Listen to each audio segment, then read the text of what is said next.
Assalamualaikum Ustazah, izin bertanya, yang menjadi catatan besar saya tentang potret kesalehan keluarga Nabi Ibrahim ini adalah sosok Ibunda Hajar. Terbiak seperti apa yang sudah Ibunda Hajar dapatkan hingga beliau bisa memiliki tingkat ketawakalan yang levelnya luar biasa di atas sekian banyak perempuan di dunia. Korelasinya dengan kondisi kita sebagai sosok ibu di zaman sekarang, apakah kita jika melihat yang seolah kasat mata pasangan zolim meninggalkan istri dan anaknya begitu saja? Apakah masih relevan untuk menggunakan konsep tawakal seperti Bunda Hajar, Ustazah? Ya, untuk yang pertama dari Bu Lisa Andini tadi. Kalau yang ditanyakan tarbiyah seperti apa yang sudah Ibunda Hajar dapatkan, kita tidak dikabari ya penjelasan bagaimana beliau misalkan dibesarkan, itu kan tidak.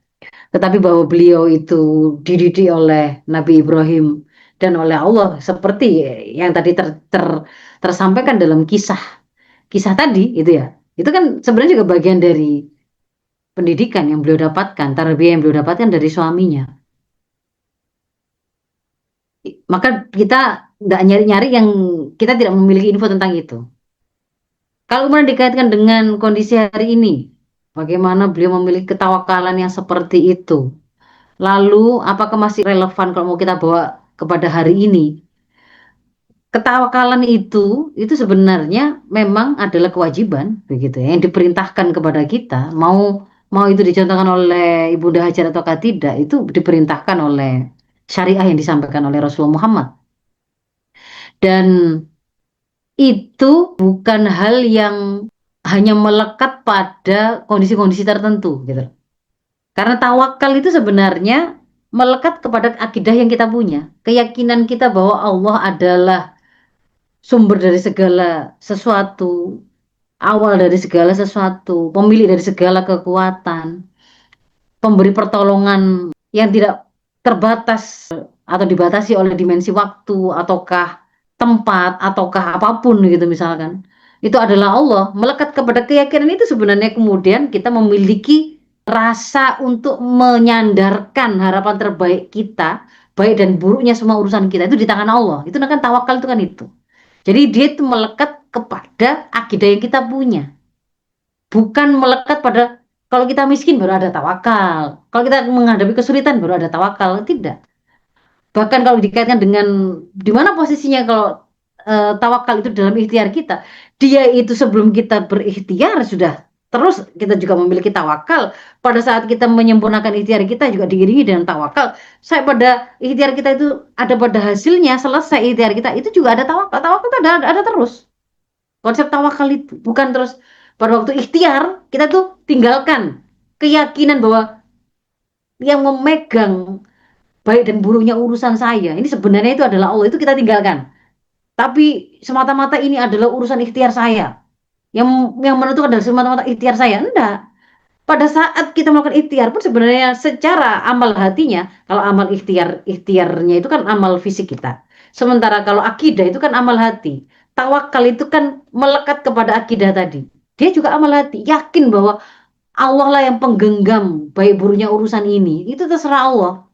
Kalau dalam ikhtiar kita ikhtiar berangkat tidak terburu-buru, berangkat awal waktu, sudah dipersiapkan bawaan-bawaannya yang segera dibutuhkan. Tapi kalau kemudian ternyata dalam ikhtiar itu ketemu dengan hal di luar skenario dan kekuasaan kita, wong kita ya jalan baik-baik saja di jalan, kok kemudian ada situasi di mana tiba-tiba dari atas itu ada kendaraan jatuh gitu. Ada kalanya seperti itu.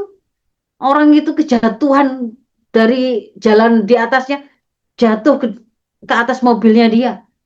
Itu nggak pernah ada dalam bagian dari skenario ikhtiarnya dia. Tadinya dia mau ikhtiar sampai ke sana, ke tempat yang dia tuju, itu tempat pada waktu yang sudah diikhtiari semua.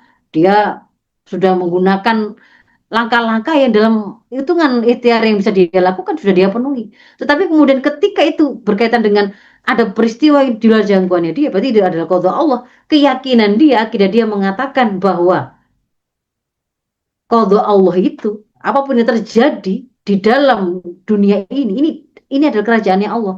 Itu tidak akan keluar dari kehendaknya Allah. Berarti memang itu tadi sampai terjadi ada peristiwa seperti itu Allah menghendaki. Dan kita meyakini apa yang terjadi yang dikehendaki oleh Allah itu pasti baik dan buruknya itu dalam pandangan manusia itu kayak itu keburukan itu di sisi Allah ada kebaikan.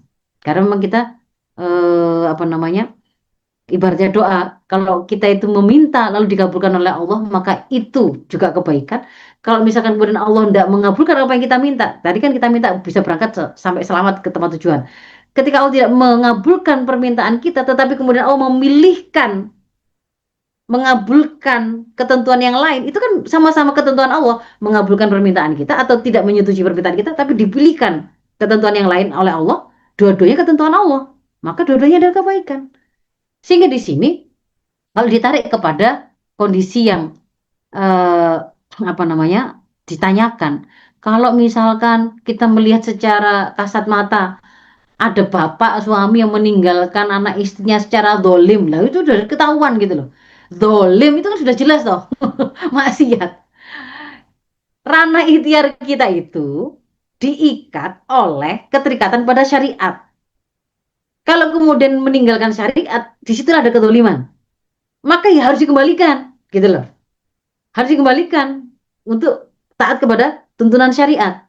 Lah kalau yang tadi itu yang disampaikan yang dilakukan oleh Nabi Ibrahim dan Ibu Hajar tadi itu bukan dalam rangka dolim, bukan dalam rangka maksiat, dalam rangka taat, kan beda kasusnya. Jadi kalau kemudian kita secara dohir kelihatan di depan mata kita itu kok kemudian ada pasangan yang itu meninggalkannya, ya tidak bisa kemudian sekedar apa namanya kita berhusnudon ini selesainya adalah dengan konsep tawakal, tidak bisa.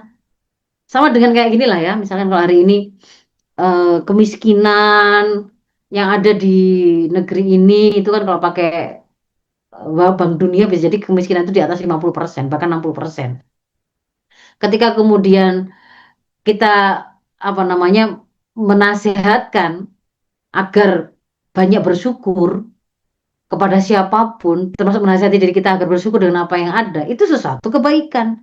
Tetapi bahwa kemudian secara lahan ikhtiarinya itu kita melihat kenapa kok ada kemiskinan itu bukan karena mereka malas bekerja. Tapi di situ ada proses pemiskinan secara struktural. Negara miskin itu karena sebenarnya sumber-sumber kekayaannya itu tidak dia kuasai, tidak dikuasai oleh negara, sehingga pendapatannya itu minus. Sehingga dia itu hanya bisa dapat pendapatan itu dari utang dan pajak. Padahal dia punya banyak sekali sumber daya alam yang itu diberikan kepada asing. Nah, maka di situ itu tidak bisa kalau kemudian solusi dari kemiskinan itu cuman kamu yang bersyukur dan bertawakal, Allah penjamin rizkimu, tidak bisa.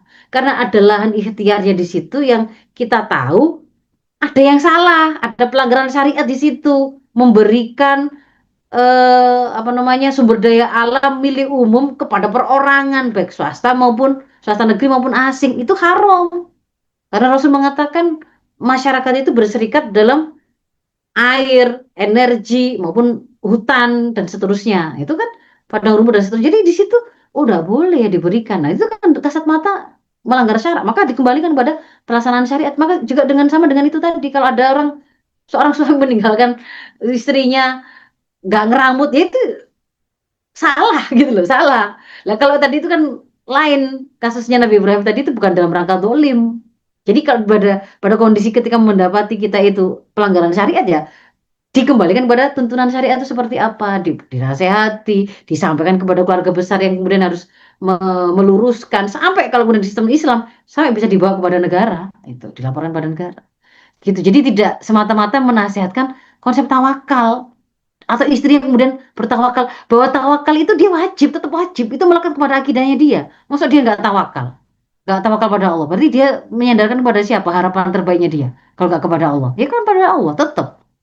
Tetapi yang dolim tadi ya tetap diselesaikan, itu berbeda urusan, satu amal fisik, satu amal hati, gitu loh.